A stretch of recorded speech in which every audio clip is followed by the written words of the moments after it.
यह एक गांव की बात है जो अन्य गांव की तरह शांति से रहता था। इसी गांव में रोमित नाम का एक लड़का जो अपने माता पिता के साथ रहता था। वह एक बेरोजगार लड़का था जो ज़्यादा किसी चीज़ में अच्छा नहीं था। वह हर काम में कुछ न कुछ गड़बड़ या गलती करता रहता था। रोमित के घर के हालात ठीक नहीं थे। उसकी माँ ज़्यादातर बीमार रहती थी और उसके पिता एक सफाई कर्मचारी थे। रोमित भी अपने ही गांव में काम की तलाश कर रहा था, पर ज़्यादा काबिल ना होने के कारण उसे कोई काम नहीं मिल पाता था। उसने कई जगह पर कोशिश की, पर उसे कोई काम नहीं मिला। उसके दोस्त भी उसे पसंद नहीं करते थे क्योंकि वह बेरोजगार और गरीब था। वह हताश होकर अपने घर चला गया। रात को जब खाना खाते वक्त उसके पिता ने उससे पूछा कि क्या उसे कोई काम मिला, तो उसने बताया कि उसने कोशिश की पर कोई काम नहीं मिला। इसी बात पर उसके पिता को गुस्सा आया और उन्होंने काम ना मिलने की वजह रोमित का नालायक होना बताया। इसी बात पर रोमित और उसके पिता में बहस हो गई और इस बहस को देखकर उसकी माँ ने दोनों को शांत कराया और बात बदलने के लिए सबको मिठाई खाने को कहा। उसके पिता ने पूछा, यह मिठाई कहाँ से आई? तभी उसकी माँ ने बताया कि सुबह एक बुढ़िया जिसने कहा कि वह इस गांव में नई रहने आई है और अपने नए पड़ोसियों को उपहार के रूप में मिठाई दे रही है।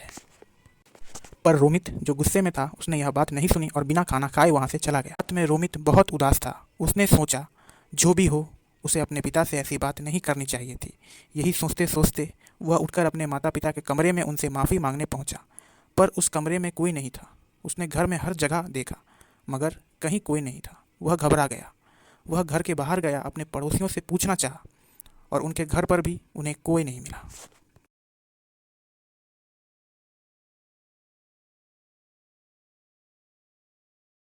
चलते उसे ठंडी हवाएं महसूस होने लगी। उसे लगा कि कोई उसका पीछा कर रहा था।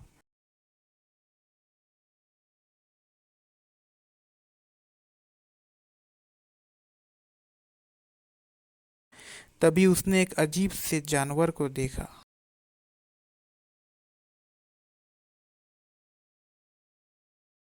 जिसे देखकर वह डर गया और छुप गया। उसने और भी कई अजीब चीजें देखी जिसे देखकर उसे अपनी आंखों पर विश्वास नहीं हुआ।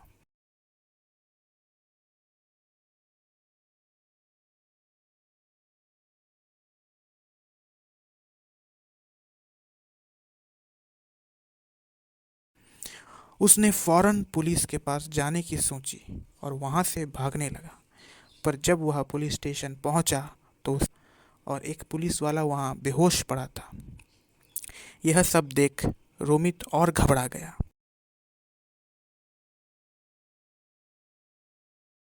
तभी उसने एक अजीब सी औरत देखी जो उड़ रही थी। यह देख उसे अपनी आंखों पर विश्वास नहीं हुआ, पर तब तक उस औरत ने रोमित को देख लिया था और उसका पीछा करने लगी। रोमित वहां से अपनी जान बचाकर भागने लगा और भागते भागते एक जंगल की ओर चला गया। वहां उसे एक झोपड़ी दिखी। वहां वह फौरन उसमें जाकर छुप गया। तभी उसने थोड़ी देर बाद जब उसे लगा पीछा छोड़ दिया है, तब उसने सांस में सांस ली और इतनी ही देर में उसने देखा कि पीछे से एक बूढ़ा आदमी उसे घूर रहा है। उस आदमी को देखकर रोमित और घबरा गया। रोमित को घबराते देख उस आदमी ने मुस्कुराते हुए कहा कि घबराओ मत, मुझे तुम्हारे माता पिता और गांव वालों के बारे में सब पता है। मुझे यह भी पता है कि वो लोग कहाँ गए। यह सब देख और सुनकर रोमित के मन में कई सवाल आने लगे, जैसे कि आखिर गांव में हो क्या रहा है, ये अजीब चीज़ें क्या हो रही हैं गांव में, वो औरत कौन थी और यह आदमी कौन है जिसे हर कुछ पता है मेरे बारे में और गांव वालों के बारे में। तुम्हारे गांव में जो भी अजीब घटनाएं हो रही हैं वह उस औरत के कारण हो रही हैं और तुम्हें ही यह सब ठीक करना होगा।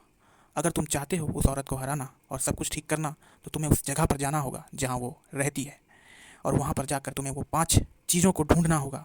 तभी तुम उस औरत को हरा सकते हो। क्या है वो 5 चीज़ें, कौन थी वो औरत और ये बूढ़ा आदमी रोमित को किस जगह जाने के लिए कह रहा है, यह सब हम देखेंगे अगले पार्ट में। तब तक के लिए धन्यवाद।